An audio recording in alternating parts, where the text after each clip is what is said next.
Пане Рафаелю, скажіть, будь ласка, ви маєте бойовий досвід, чи не так? Чи ви бойовий генерал? Так, я розумію? Toi, tu es médecin, médecin de guerre, médecin militaire, donc tu as beaucoup d'expérience en tant que médecin de guerre, en tant que général. А ви не можете трошки розказати, де ви учасником були яких кампаній, може, де ви оперували? Est-ce que tu peux raconter un peu l'histoire de ta vie professionnelle, où es-tu, où es-tu Трішки exécuté? своїй професійній діяльності. Alors, je suis anesthésiste réanimateur. Рафаель, анестезіолог, реаніматолог, Je suis professeur de médecine d'urgence et médecine de catastrophe. професор медицини катастроф і медицини невідкладних станів. J'ai fait toute ma carrière dans l'armée française. Вся кар'єра пройшла у армії Франції. Et la spécialité d'anesthésiste, comme la spécialité de chirurgien, sont des spécialités très opérationnelles dans les situations de guerre, de catastrophe, de conflit.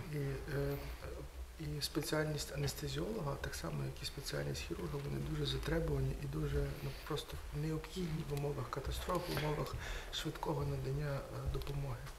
Et donc nous avons été, où j'ai été très sollicité pendant toutes les années de ma carrière militaire pour partir dans des situations de crise. І так сталося, що протягом всього свого професійного життя я мав дуже багато виїздів у зони, власне, де ставалася криза, зони, де були катастрофи чи збройні конфлікти. Et donc la France est intervenue souvent en Afrique. Франція багато брала участі у військових операціях в Африці. Je suis intervenu aussi au Liban avec l'armée française, en ex-Yougoslavie. В країни колишньої Югославії. Je suis intervenu aussi dans la première guerre du Golfe. В тому числі перша війна у Перській затоці, J'ai été jusqu'à Kuwait City pendant la guerre. в тому числі Кувейт. D'accord. Je suis intervenu aussi dans des situations de catastrophes naturelles. J'étais à Mexico, j'étais en Algérie aussi. Також місця, де ставалися природні катастрофи, наприклад, в Алжирі чи в Мехіко. Et comme professeur, bien évidemment, j'ai enseigné la médecine d'urgence et la médecine de catastrophe et surtout, bien sûr, la médecine de guerre. І будучи викладачем, професором, я навчав своїх учнів в медицині катастроф, медицині невідкладних станів і в тому числі військовій медицині. J'ai été expert français au groupe urgence de l'OTAN.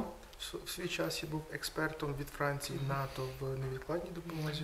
J'ai souvent été envoyé aussi en mission dans d'autres pays pour expliquer les grands principes de la médecine d'urgence, la médecine de guerre. Часто Рафаель виїжджав з місіями в інші країни, щоб пояснити іншим лікарям в зонах катастроф, що таке невідкладна допомога в зонах катастроф.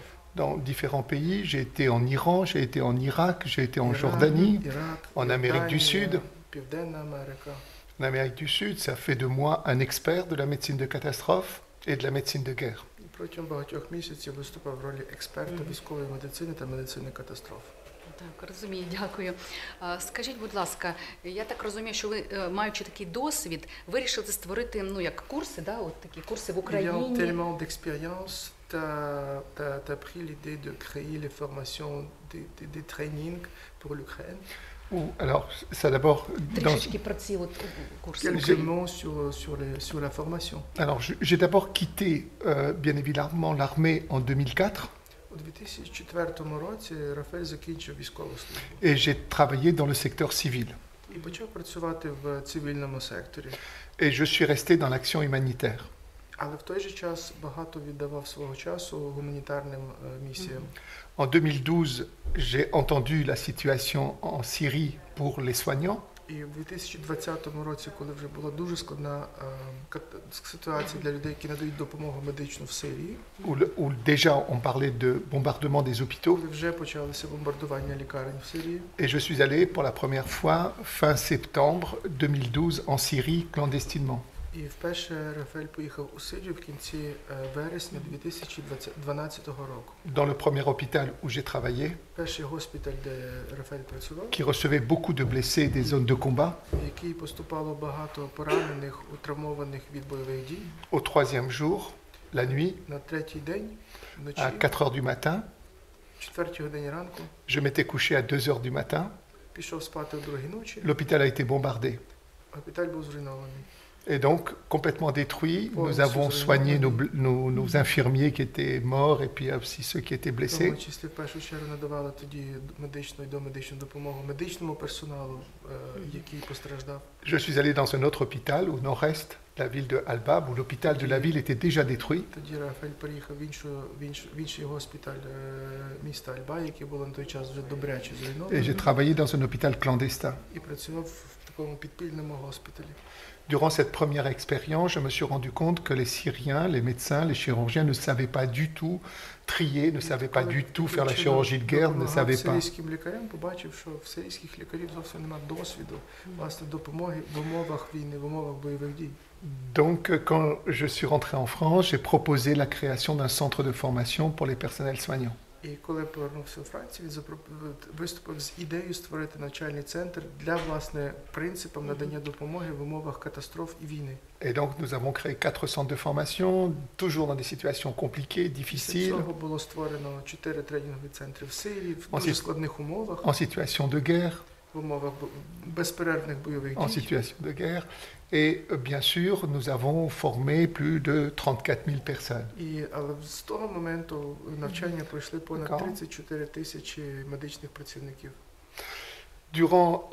Et nous avons vu à partir de 2015 les Russes faire la Але guerre. також ми знаємо, хто такі росіяни, починаючи з 2015 року. Et le but essentiel des Russes est de faire perdre la résistance des І populations основна мета росіян – це абсолютно пригнітити будь-який опір par la terreur. населення і за допомогою терору. Nous avons vu travailler le groupe Wagner. Ми бачили, що таке озброєння групи Вагнера, Le groupe Wagner, les bombardements systématiques des populations, системні бомбардування цивільного населення, l'utilisation du chimique, l'utilisation du chlore, хімії, використання хлору, des bombes à fragmentation, du касетні napalm. снаряди, напалм.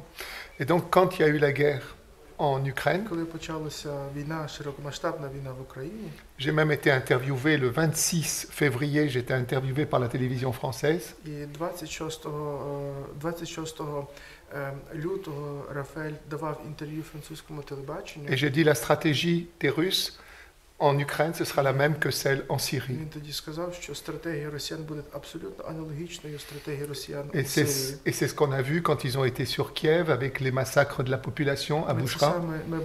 Ми це саме бачили під Києвом, це було в Бучі.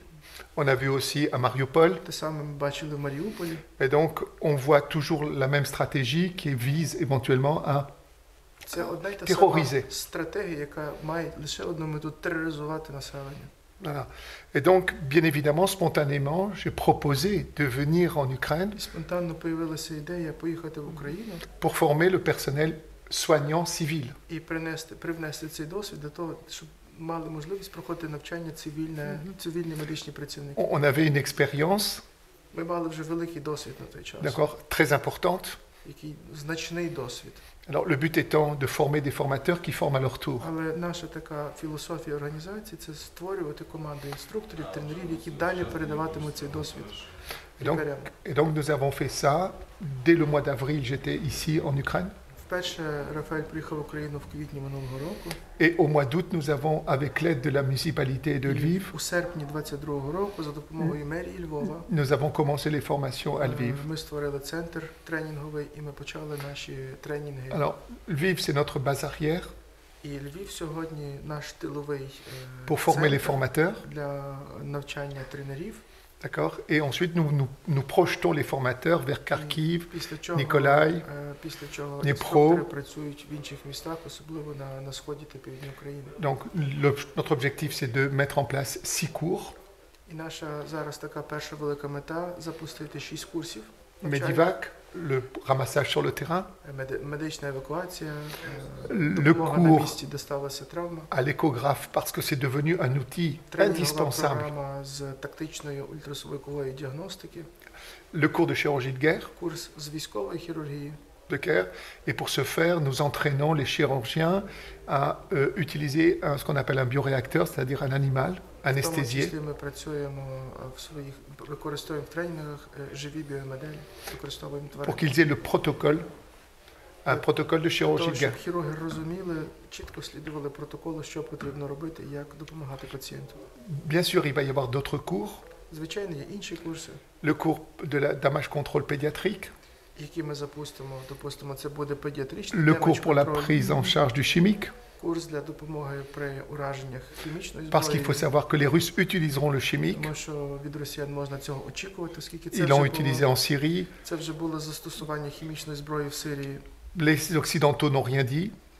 На той час західний світ промовчав, Donc il n'y a pas de ligne rouge pour le chimique. і сьогодні для росіян хімічна зброя це не є червоною лінією. Et s'ils en ont besoin, ils l'utiliseront. І в якийсь момент вони легко зможуть це зробити. Et nous avons bien sûr le cours sur la prise en charge de la douleur. Ми запустимо курс із допомогою при болю. Notre centre de Lviv est entre les mains des Ukrainiens qui le gèrent. Сьогодні центр повністю керується українцями у Львові. Les cours sont faits par les Ukrainiens Курси відбуваються при участі українських pour qu'ils тренерів. soient complètement autonomes, І з такою метою, щоб абсолютно вся робота була автономною, лише Pour qu'ils українці adaptent. будуть її здійснювати. І адаптована. pour adapter en même temps les cours à la pratique ukrainienne. Адаптована до українських умов, до українських знань, до української медичної системи. Et bien sûr, si nous apprenons avec un outil qui est moderne et nouveau, il est impératif de le donner. І якщо ми проводимо курс і розказуємо, використовуємо новітні технології, то, звичайно, ми хочемо цю технологію C'est ce que nous подарувати. avons fait cet après-midi. Це, що ми сьогодні зробили. Et il y aura d'autres outils aussi que nous allons amener. Також ми плануємо в майбутньому надавати інші технічне обладнання, Comme la ponction intra-osseuse, зокрема апарати для швидкого постановки внутрішньокісткового доступу, qui permet en 1-2 minutes de mettre en який place, дозволяє за лічені хвилини отримати доступ до кровоносного русла. d'accord, ce qui va permettre en quelques minutes d'avoir une voie veineuse. Тобто мати венозний доступ за допомогою кістки, і це в будь-яких умовах фактично. Voilà. Chaque fois que ce sera nécessaire, bien sûr, on développera. Кожного разу, коли тобто ми адаптуємося і працюємо відповідно до потреб. À la demande, bien évidemment, des Ukrainiens. Знаючи, що потрібно українцям, і підлаштовуючись під потреби. Notre objectif, vraiment, c'est de sauver le maximum de vies. Така глобальна мета – це порятувати максимальну кількість життів. Et il faut être très près des zones de combat pour essayer de sauver le maximum de І, personnes. звичайно, що наша присутність найбільш важливою поблизу зон, де відбуваються бойові дії. Я зрозуміла, хочу спитати, тобто все центри керуватися будуть виключно тепер українцями, а ваша благодійна діяльність залишиться Ça для veut dire українців? donc que le centre serait opérationnel par ukrainien, donc il serait autonome, mais si on dit d'aide humanitaire, est-ce que vous pensez de le faire, de soutenir C'est nous qui soutenons. Але на даний час центр опікується французькою стороною. C'est nous qui soutenons. В перспективі воно залишиться. Absolument. Sur le plan, c'est nous qui soutenons sur le plan logistique, sur le plan financier, c'est nous qui apportons le soutien. Французька сторона підтримує логістично, фінансово, C'est nous que будь-якого роду soutenons, підтримку. d'accord, avec l'aide bien sûr du gouvernement français, comme nous l'avons fait jusqu'à В тому maintenant, числі з підтримкою французького уряду. d'accord. Mais en même temps, nous voulons nous intégrer au système ukrainien. C'est pourquoi nous avons signé des conventions Але ми хочемо, щоб центр діяв відповідно до українських реалій. І через те ми маємо велику вже мережу партнерських стосунків з багатьма організаціями. avec l'hôpital de Kharkiv, par exemple. Nous avons un partenariat Партнерство з Харківською лікарнею, avec le département de la з santé. Харківським департаментом охорони здоров'я. Et nous sommes en train de présenter un mémorandum au ministère de la Santé. І ми зараз працюємо над підписанням меморандуму із Міністерством охорони здоров'я України. Pour être considéré comme partie prenante de la formation des personnels à la situation Щоб бути d'urgence. представленими як партнери у підготовці медичного персоналу в наданні невідкладної медичної допомоги. Дякую вам, пане, за вашу Merci роботу. beaucoup, Дякую. Raphaël.